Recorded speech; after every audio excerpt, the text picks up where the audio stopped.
Hey guys, welcome back to another video. I'm Scott Stevenson. I'm a freelance cinematographer and gaffer living here in Los Angeles. And today's video, I'm going to talk about some questions that I got from a bunch of college students. I did a talk at a local community college to some up and coming, I guess, filmmakers who are interested in G&E and camera and things like that. And they had a lot of really good questions. So today we're going to kind of go through some of those. And I think that a lot of you guys are going to benefit from that as well. The first question is, how do you spot red flags or green flags when you're starting a project and you're in pre-production and you're talking to a producer or a production company or even a DP, and they're bringing you onto a project, and they're asking you about your rate, and maybe you're getting pulled on to do a scout. You guys are getting the treatment, that kind of thing. What are some red flags, some green flags, things that to look out for, and then also things that are really going to be cool and are going to be attractive when you're talking to somebody who's going to potentially hire you? What should you look out for when you're starting a project? I would say when I'm in the very early stages, I try to get as much information as possible about the project. I try to understand what the creative is. I try to talk to as many people on the crew as possible, whether it's the director, the DP, the producers. I try to understand who everybody is and how the team all fits together. And once I'm kind of brought into that project and I know for sure that we're a good fit and they've decided that they want to hire me as opposed to somebody else, then usually we're going to try to have some sort of a location scout or a recce, as some people call it. Then from the recce, you're going to, even before that, maybe through that communication of meeting everybody, you might realize that maybe these people are people you don't want to work with, and you can tell just by their personality or their behavior or the way that they respond in email or phone calls, and just kind of see if you guys are a good fit personality wise. One thing that will stick out to me is when I go on that recce or that location scout, if it's organized and they actually know where they're shooting and things are nailed down. The worst is when you're going on a location scout and people are wasting your time looking at locations that you're not even going to film at. That's a huge red flag. Definitely been on jobs where I'm going on a location scout and they don't even know which room of the building they're going to shoot in.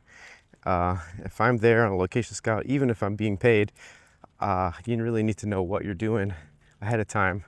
And sure, things don't always work out, but that's a huge red flag if the production doesn't even know where the location is going to take place. I'll talk about a couple of green flags. One would be payment terms. If they're upfront with you right away with payment terms, they tell you that it's going to be net 30, net 60, whatever it is. They tell you how you're going to get paid. They send you a deal memo right away. That's a good sign. That's a green flag.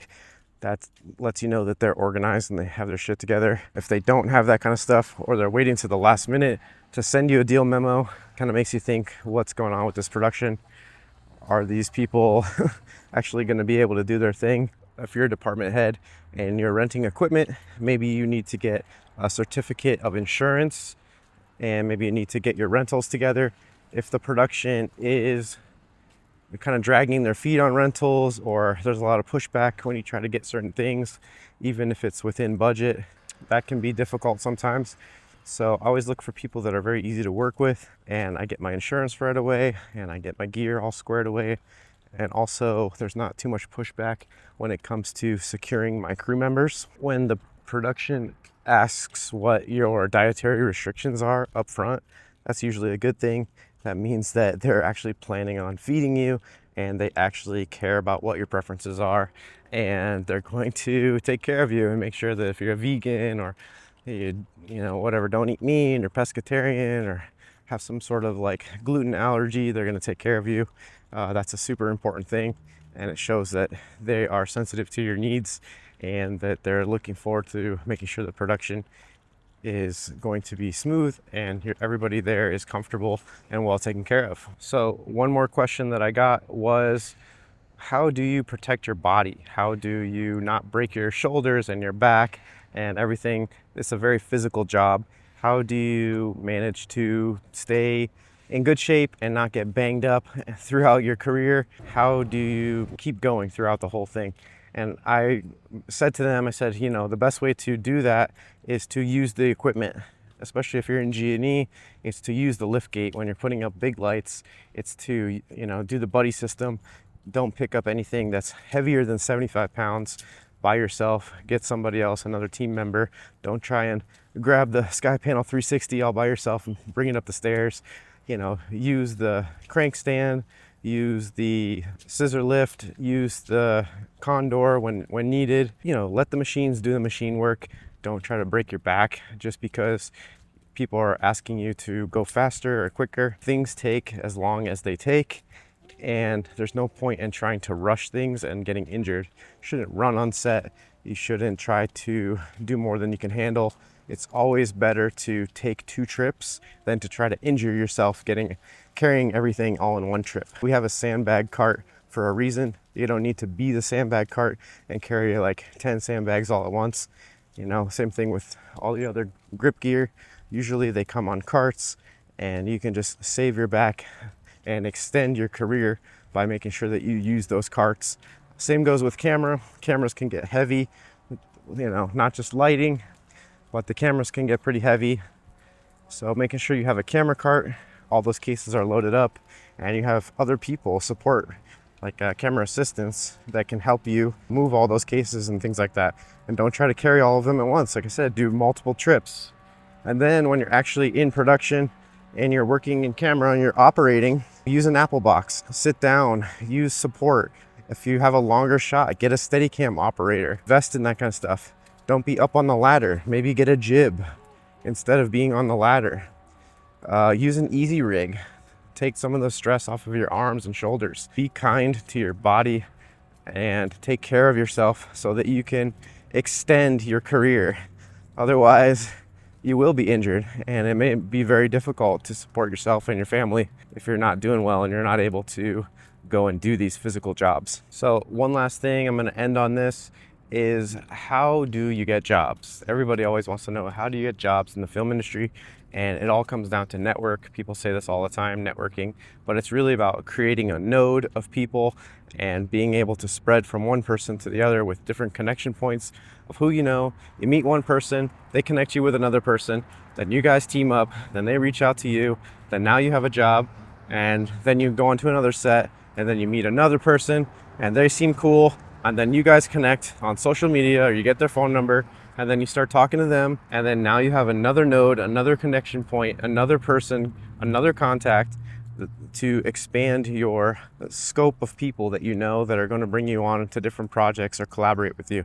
And don't be afraid to get contact info for people who do the same job as you.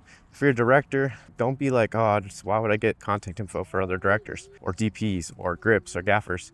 Because maybe there's a situation where you can't take a job and you need to refer somebody else. I've gotten lots of referrals from other gaffers, lots of referrals from other DPs that couldn't take jobs because they were double booked and or the rate was too low, or they didn't have the equipment that they needed. And I was able to help them out, and they were able to help me out by just getting that job. And if I didn't know them and I only reached out to other people who had different jobs and different departments than me, then I would never have those opportunities. If you're starting out, start out to PA, but just get yourself on set so you can meet people and find out which department you want to be in, and just get close to those people so that you can network and you can tell them what you really want to be doing on set. You can ask them about their process, see if you guys are a good fit to work with each other, exchange contact information, and just team up. Reach out to them from time to time, even after the production is over. A few days later, hey, how is it going? I enjoyed working with you. What do you got going on? Any projects going on this week? So I just thought those were some good questions that the college students had, and I figured that you guys might have some benefit from those. So I just wanted to include them in this video. If you guys got some benefit from this and you're still watching up until this point, go ahead and give this video a like. I really appreciate it. I'm trying to grow the channel up above 1,000 subscribers. If you're watching this and you haven't subscribed to the channel yet, please click that button. You know what to do. Once again, I'm Scott Stevenson. Thanks for watching. Subscribe to the channel and also go back and check out some of my past videos. All right, guys, peace.